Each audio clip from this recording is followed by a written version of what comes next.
오늘은 웨스트민스터 신앙고백서 32장 1절 믿는 의인이 주님 오시기 전에 잠들었을 때 어떻게 되는가에 대한 고백을 다시 한번 보려고 합니다.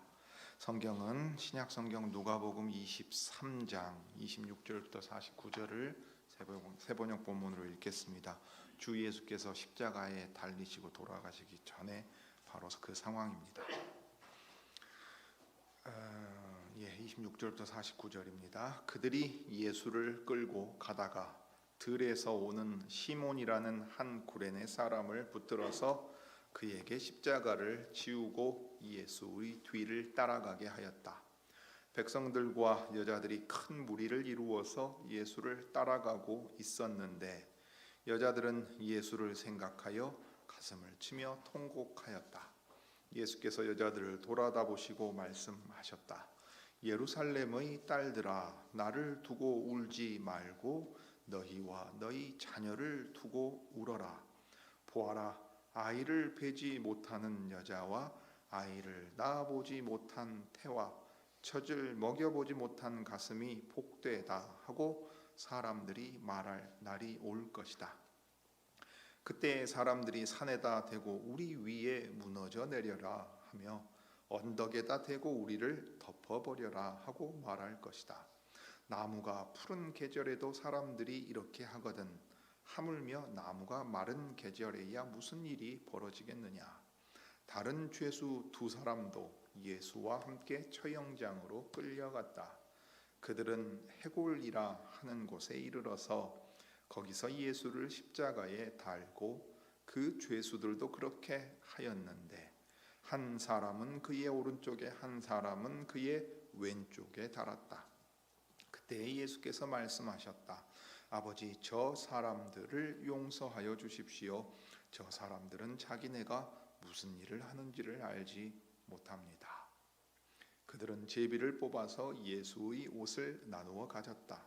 백성은 서서 바라보고 있었고 지도자들은 비웃으며 말하였다. 이자가 남을 구원하였으니 정말 그가 택하심을 받은 분이라면 자기나 구원하라지. 병정들도 예수를 조롱하였는데 그들은 가까이 가서 그에게 신 포도주를 들이대면서 말하였다. 내가 유대인의 왕이라면 너나 구원하여 보아라. 예수의 머리 위에는 이는 유대인의 왕이다 이렇게 쓴 죄패가 붙어 있었다.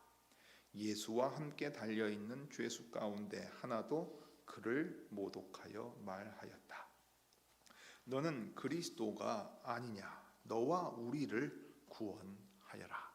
그러나 다른 하나는 그를 꾸짖으며 말하였다. 똑같은 처형을 받고 있는 주제에 너는 하나님이 두렵지도 않으냐. 우리가 저지른 일 때문에 그에 마땅한 벌을 받고 있으니 당연하지만 이분은 아무것도 잘못한 일이 없다. 그리고 나서 그는 예수께 말하였다. 예수님, 주님이 주님의 나라에 들어가실 때 나를 기억해 주십시오. 예수께서 그에게 말씀하셨다. 내가 진정으로 내게 말한다. 너는 오늘 나와 함께 낙원에 있을 것이다. 어느덧 낮 12시쯤 되었는데 어둠이 온 땅을 덮어서 오후 3시까지 계속되었다. 해는 빛을 잃고 성전의 휘장은 한가운데가 찢어졌다. 예수께서 큰 소리로 부르짖어 말씀하셨다. 아버지, 내 영혼을 아버지 손에 맡깁니다. 이 말씀을 하시고 그는 숨을 거두셨다. 그런데 백부장은 그 일어난 일을 보고 하나님께 영광을 돌리며 말하였다. 이 사람은 참으로 의로운 사람이었다. 구경하러 모여든 무리도 그 일어난 일을 보고 모두 가슴을 치면서 돌아갔다. 예수를 아는 사람들과 갈릴리에서부터 예수를 따라다닌 여자들은 다 멀찍이 서서 이 일을 지켜보았다. 자, 우리 신앙고백서 32장 1절 맨 끝부분 악인의 영혼에 대한 부분은 이제 빼두고서 32장 1절 앞부분을 우리가 같이 다시 한번 고백하도록 하겠습니다. 제 32장 1절입니다. 사람이 죽으면 그 몸은 흙으로 돌아가서 썩게 되나 불멸의 본질을 가지고 있는 영혼은 죽거나 자는 것이 아니라 즉시 그것을 주신 하나님께로 돌아갑니다. 의인의 영혼은 그때 완전히 거룩하게 되어 지극히 높은 하늘로 영접을 받아 거기에서 빛과 영광 가운데 하나님의 얼굴을 뵙고 그의 몸의 완전한 구속을 기다립니다. 자, 사랑하는 교우 여러분, 우리가 신앙 고백서를 다 보았는데 또 우리가 맞이한 상황 가운데서 32장 1절의 내용을 다시 한번 생각해 보기를 원합니다. 1절에 보면 사람이 죽었을 때 어떻게 되는가 하는 이야기가 있습니다. 이 이야기는 주님 다시 오시기 전에 사람이 죽었을 때의 이야기인데 전반적으로 사람이 죽게 되었을 때 어떻게 되는가 하는 것을 성경을 따라 고백한 다음에 그 몸과 영혼이 분리되고 나서 그리스도를 주로 믿고 죽게 된 의인의 영혼과 주를 거부하고 죽은 악인의 영혼이 구별된다 하는 사실을 고백하고 있습니다. 가장 먼저 분명하게 고백하고 있는 내용은 사람이 죽으면 그 몸이 흙으로 돌아가서 썩게 된다는 사실입니다. 하나님께서 창조하실 때에 사람은 흙으로 사람을 빚어서 만드시고 거기에 숨을 불어 넣으심으로써 생명이 있는 존재가 되었습니다. 그 인간은 영혼과 몸이 분리될 수 없이 하나로서 하나님께서 창조하신 목적을 따라 그 목적을 배우면서 수행해야 할 사명을 받은 사람들이었습니다. 이게 창세기 1장 26, 7, 8절에서 나오는 하나님의 형상으로서 그 모양을 따라 창조됐다는 말의 뜻입니다. 온 세상을 창조하시고 다스리신 왕이신 하나님께서 이 땅에 사람들이 하나님의 왕되심을 드러내도록 다스리게 하십니다. 그래서 하나님의 형상으로서 그 사명을 주시고 그 다음에 그것을 행할 수 있도록 복을 내려주십니다.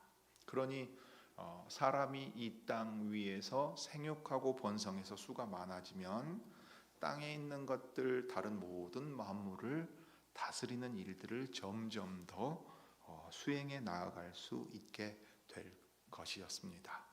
그런데 창세기 3장에 보면 옛 뱀의 유혹에 빠져서 하나님께서 금하신 것을 어기고 하나님께서 사람에게 무엇인가 감춰두시고 사람이 신비로운 어떤 지식을 얻음으로써 하나님과 같은 존재가 될 것이라고 생각하게 되었습니다. 하나님과 같이 되려고 하는 헛된 욕망에 빠져들었습니다. 그래서 하나님께서 주신 모든 선한 것들조차도 어그러지고 왜곡된 인식을 갖게 되고 감정이 그리로 향하고 그래서 실제로 행동하게 되었습니다. 하나님의 말씀을 듣고 순종하는 하나님의 형상으로서의 일을 할 수 있는 그런 존재가 아니게 되었지요. 그러니 그의 몸과 영혼 모두 하나님의 형상으로서 영광에 이르도록 나아가야 했으나 도리어 타락하게 되었습니다. 그들을 향하여서 하나님께서는 이제 말씀하신 대로 반드시 죽는다 하신 것처럼 그들에게 죽음이 찾아옵니다. 그러면 진정한 죽음의 의미는 뭐냐? 그 얘기는 인간에게 있어서 참된 생명의 의미는 무엇이냐 하는 것과 이어지겠지요. 하나님께서 만드셔서 하나님의 뜻을 이루며 사는 것이 그 생명의 본 의미였습니다. 그런데 하나님께 생명의 근원이시고 영원하시고 거룩하시고 모든 좋은 것들의 근원이신 하나님께 붙어 있음으로 누려야 할 그것들을 하나님께로부터 스스로 끊어버림으로써, 그리하여 타락함으로써 이제 생명에서부터 끊어지게 되었습니다. 반드시 죽는다고 했습니다. 그래서 그들에게 죽음이 찾아왔습니다. 우리는 죽음이라고 하면 몸이 죽어서 흙으로 돌아가는 것만 생각하는데, 본래 죽음이란 하나님으로부터 끊어졌기 때문에 경험하게 되는 일들의 연속일 뿐입니다. 그래서 어떤 이들은 죽음에 대해서 연구하면서 이런 얘기를 했습니다. 사람은 계속 죽어가고 있다고 말합니다.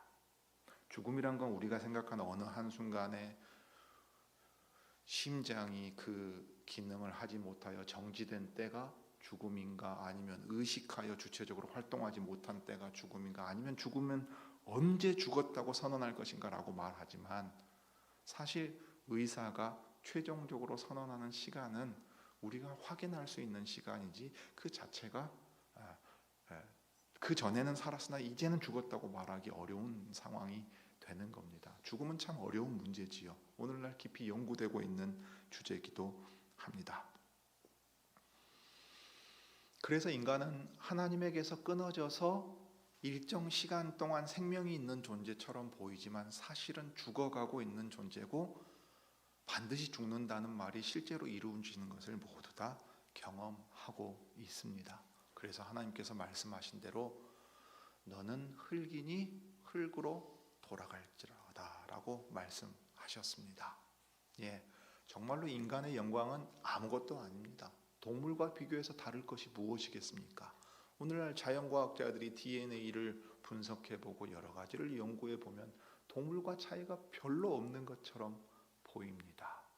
인간 그 자체에 무슨 특별한 영광이 있었겠는가 생각한다면, 도리어 하나님께서 복주시고 만물 위에 다스리는 하나님의 형상 노릇하라고 맡기신 사명 때문에 우리가 그 하나님에게서 받은 사명과 그것을 수행할 수 있는 복된 것들이 우리의 영광이었다는 것을 깨닫게 됩니다. 그러니 사람들을 욕할 때 우리가 뭐라고 욕합니까? 짐승만도 못하다고 욕하지요. 짐승만도 못하다고 욕합니다. 사람은 짐승과 구별되어야 되는데, 사실 사람이 하는 행동이 도리어 악한 것을 볼 때 우리는 그렇게 말합니다. 죽음은 엄연한 현실입니다. 너무도 엄연한 현실이어서 오히려 모든 사람이 그냥 사람은 본래 죽는 존재인 것처럼 생각할 정도입니다. 그렇지만 사람은 본래 죽는 존재가 아닙니다. 죽음이야말로 아주 예외적인 일이었습니다. 그래서 그 죽음이 찾아오게 되었을 때 몸과 영혼이 분리되는 아주 기이한 일이 일어납니다. 사람의 몸을 흙에서 빚어서 만드셨으니까 그 흙으로 돌아가 썩게, 그래서 죽음이 확실하게 세상에 들어왔고 모든 사람이 죄인이라는 것을 드러내 보여주십니다. 하나님의 계시가 없다면 우리는 이것을 알 수가 없습니다. 그런데 하나님께서 계시하여 주셨기 때문에 우리는 알고 있습니다. 죽음은 특별한 일이고 슬픈 일이고 고통스러운 일이고 원래는 있어서는 안 되는 일입니다. 몸과 영혼이 분리되어서도 안 됩니다. 그런데 이 특이한 사실 앞에서 우리는 다시 한번 생각해 본다면 이것은 하나님의 오묘한 섭리라고 생각하지 않을 수 없습니다. 왜요? 몸과 영혼을 모두 소멸시키지 않으시고 몸과 영혼이 분리되는 이 특이한 일을 통해서 몸은 썩을지라도 영혼은 보존해 두십니다. 자, 그러면 우리에게 있는 소망은 무엇입니까?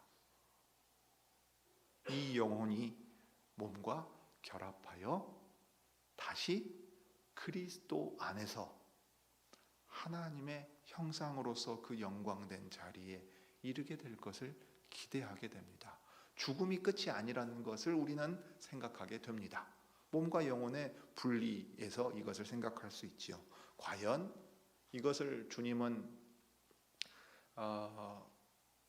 가르쳐 주십니다. 여자의 씨가 뱀의 씨를, 그 머리를 밟아서 그 악한 모든 꾀를 다 부숴버리고 이길 것을 말씀해 주심으로 소망을 갖게 하십니다. 그래서 그 저주와 심판과 죽음 아래 놓이게 되었으나 첫사람 아담은 자기 아내의 이름을 하와라, 모든 산자의 어머니라고, 살아있고 생명이 있는 것의 어머니라고 붙였습니다. 하와에게서 생명이 다시 시작되기를 기대했습니다. 그 일이 그리스도 안에서 이루어질 때 여전히 몸은 죽습니다. 오늘 오전에 본 것처럼 나사로는 죽어서 무덤에 들어갔습니다. 그 일은 믿는 이나 믿지 않는 이나 모두 경험하게 될 일입니다. 그렇지만 무엇이 달라집니까? 육체와 영혼이 분리되는 죽음을 맛보지 않는 것이 아니라 그 죽음도 이기지 못하도록 생명이 그에게 예수 그리스도를 믿는 순간부터 들어가서 이제 그 영혼이 새로운 생명으로 거듭나고 몸까지도 새로운 몸을 입을 날을 기다리게 하셨습니다. 자, 그러니 너는 흙이니 흙으로 돌아가라 하시는 말씀은 냉정한 현실에 대한 선언이기도 하고 심판에 대한 말씀이기도 하지만 남아있는 소망을 우리에게 가져다 주는 말씀이기도 합니다.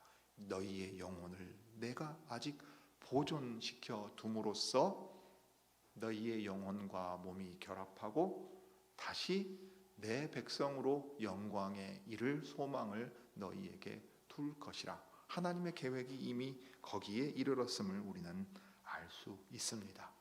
그렇게 영혼을 어떤 사람들은 불멸의 본질을 가지고 있다라고 표현을 했습니다만 좀 더 정확하게 말한다면 영혼을 멸하지 않으시고 보존시켜 두셨다고 하는 것이 더 좋을 듯합니다.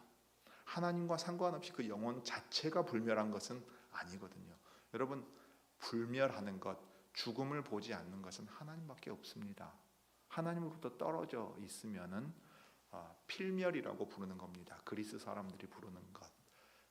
그래서 영어에 보면 모털이라고 나오지요. 임모털은 그 죽음을 맛보지 않는 영원한 불멸이라는 뜻이고 필멸의 인생들이라고 표현을 할 수 있는데, 영혼 자체가 플라톤 같은 철학자들이 생각하듯 영혼이 몸보다 더 우월해서 그 영혼이 존재하는 게 아닙니다. 영혼도 소멸시키실 수 있고 소멸될 것이나 하나님께서는 그것을 소멸하기를 기뻐하지 아니하시고 보존해 두시고 하나님의 백성들이 나오기를 기대하고 계셨던 것입니다. 그러므로 영혼을 우리가 신앙고백서가 불멸의 본질을 가지고 있다 표현할 때에는 하나님께서 그것을 보존해 두시고 몸과 영혼이 결합하여 본래 창조 때 바라보던 목표를 향해 나아가게 하실 것을 생각하게 합니다. 그러니 이제 영혼이 몸과 분리되어 죽었다. 그러면 이 육체의 죽음은 모든 사람이 경험하는 것이 되겠으나 하나님의 백성에게 있어서는 이것은 구별됩니다.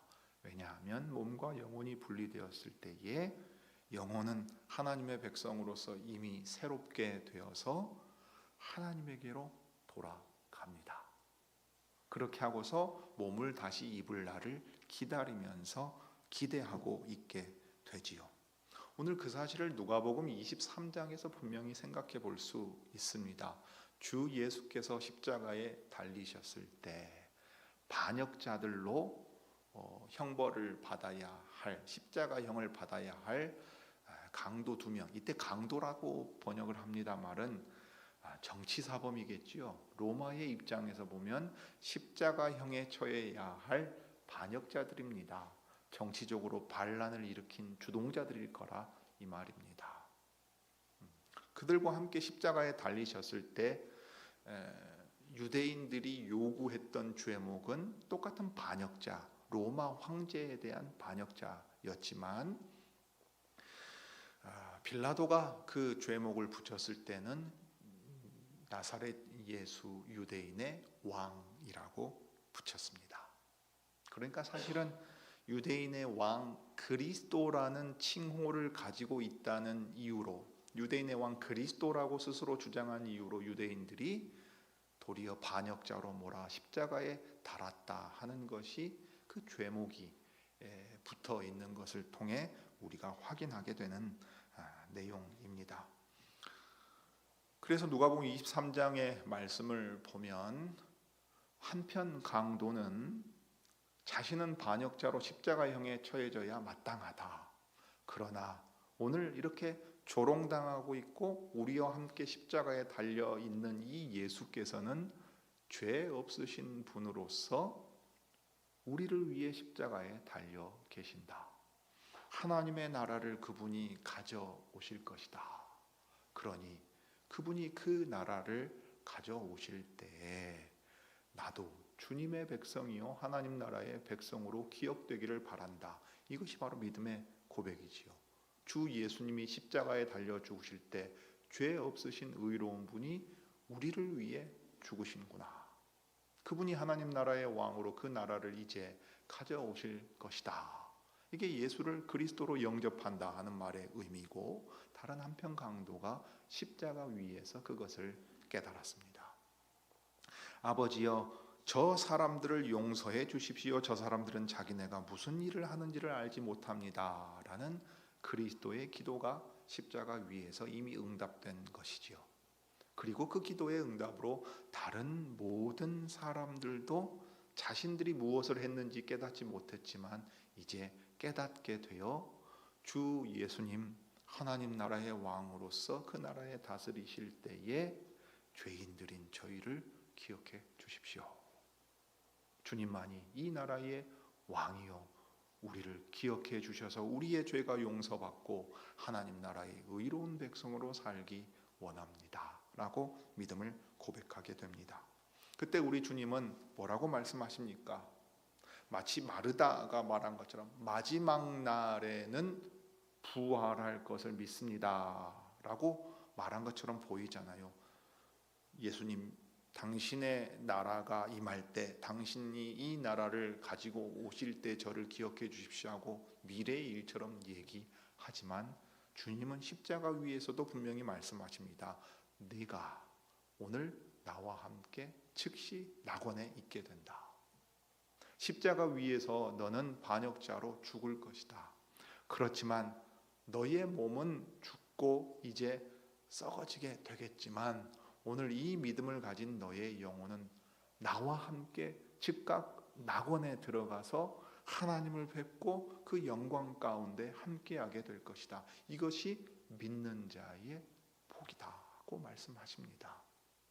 그러니까 우리의 눈으로는 믿는 이와 믿지 않는 이가 동일하게 죽고 다 끝나버리는 것처럼 보이지만 사실 영혼은 여전히 남아 있어서 주 예수 그리스도를 믿는 이들은 주와 함께 즉시로 낙원에 있어서 하나님의 영광 가운데 거하고 영원한 복락을 미리 맛보게 될 것입니다. 몸이 있을 때의 상태와 똑같지는 않겠지요. 그러나 여전히 그는 그토록 바라고 고대하던 하나님을 직접 뵙고 함께하는 그곳에 있고 수고를 그치고 눈물과 고통이 없는 그곳에서 쉬고 있을 것입니다. 그러하기에 그러한 상태를 가리켜 잠들었다고 표현합니다. 이때 잠들었다는 것은 문자 그대로 잠자고 있다는 말이 아니지요. 하나님이 깨워서 그를 부활의 몸을 입히실 것이라는 소망 가운데서 잠들었다고 말을 하는 것입니다. 신앙 고백에서 하는 말은 영혼이 죽거나 자는 것이 아니라 하는 말은 의식이 있는 상태로 하나님과 함께 있으면서 찬송하고 그 복락을 누린다고 지금 말하고 있는 겁니다. 왜냐하면 잠이 들어가지고서 아무런 의식도 없다 주장하는 사람들이 벌써 그 시대에 있었기 때문입니다. 그래서 그 영혼이 하나님께로 돌아갑니다. 그러나 믿지 않는 이들의 영혼은 그렇지 않겠지요. 벌써 그들에게는 예비된 감옥과 같은 다른 어떤 곳에서 도리어 몸의 부활을 기다리고 있되 이 생에서 복음을 거부하고 주 예수 그리스도의 왕 되심을 거부한 것이 얼마나 두려운 일인가를 어둠 속에서 복음서가 말하듯이 슬피 울며 이를 갈면서 경험하게 될 것입니다. 그러므로 주 예수 그리스도를 믿는 가운데 주님 오시기 전에 잠든 신자들은 그들의 영혼은 먼저 몸을 떠나 주님과 함께 있으면서 그 다음에 신앙 고백서가 고백하는 것처럼 그의 몸의 완전한 구속을 기다리고 있습니다. 우리 점심 식사하고 나서 교우들 중 많은 분들이 저 영락공원 제2추모관에 다녀오셨지요. 43실에 533번 번호도 확인하고 왔습니다. 우리 청년 중에 한 명이 그런 얘기를 하더군요. 주님 다시 오셔서 우리 몸도 부활하게 되면 여기가 제일 복잡하고 번잡하겠다고. 과연 생각해 보니까 어떻게 될지 우리 머리로서는 상상하기 어렵습니다. 그렇지만 우리 주님이 다시 오실 때에 먼저 주 안에서 잠들었던 이들을 불러 일으킬 겁니다.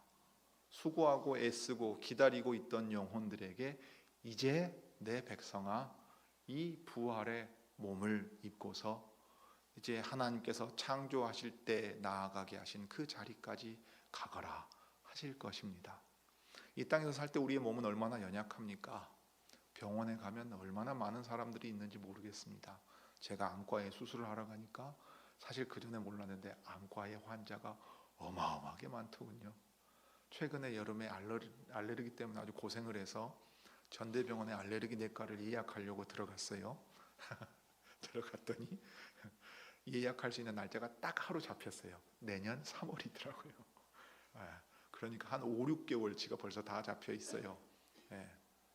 말 그대로 모든 사람이 아프고 모든 사람이 온갖 질병으로 고통당하고 그러다가 죽음을 곧 맞이하게 됩니다.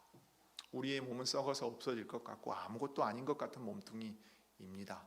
그런데 하나님께서 그렇게 창조하지 않으셨다는 사실을 깨달으면 우리의 몸이 이 약한 것, 병든 것들을 벗고 나서 주님의 영광스러운 몸과 같은 몸을 입게 될 것이라는 기대를 갖습니다. 구체적으로 어떻게 될지는 잘 모르겠어요. 그러나 모든 약한 것과 괴로움에서 벗어난다는 것만으로도 기대할 만한 그런 내용들입니다. 심지어 그 몸과 영혼이 결합해서 온전한 사람으로서 하나님이 명하시는 일에 부족함이 없이 행할 수 있다면 얼마나 놀랍겠습니까? 그래서 완전한 구속이라 할 때는 그냥 내 영혼이 예수 믿으면 다 족하다라고 말하지 않습니다. 몸을 소홀히 여기지 않습니다. 물질적인 세상을 가벼이 여기지 않고 다 없어져 버릴 것이라고 말하지 않습니다. 하나님께서 만드시고 우리를 두신 이곳이 완전히 새롭게 될 것이고 우리에게 주신 몸이 우리 영혼이 새롭게 된 것처럼 새롭게 될 것입니다. 우리에게 주신 그 어떤 것 하나도 소홀히 여길 것이 없고 소망 가운데서 변화되기를 기다리게 만듭니다. 그러므로 주 예수께서 다시 오시기를 우리는 간절히 바라지요. 그러나 동시에 디도서에서 본 것처럼 그 날은 정해진 날이고 그 날이 올 때까지는 우리에게 맡겨진 시간에 충실하게 우리는 여기서 주님의 뜻을 행하며 살아가야 합니다. 우리 교우 중에 한 분을 이제 주님이 고생했다, 이제 그만 수고 마치고 내게로 오거라 하고 불러가셨을 때에는 슬픈 일이지만 그 자신에게는 복된 일이 될 것입니다. 그러면 남아있는 우리가 우리에게 맡겨주신 일들을 또 힘써 싸우면서 주님이 부르시는 때에는 주님의 뜻을 우리가 얼마나 행하였는지 알지 못합니다 라고 겸손히 말할 것이고, 주님은 착하고 충성된 종아 네가 적은 능력으로 수고하였구나 칭찬해 주실 것입니다. 이 믿음을 가지고 우리가 신실하게 주님 부르시는 그 날까지 살아가실 수 있기를 바랍니다. 기도하시지요.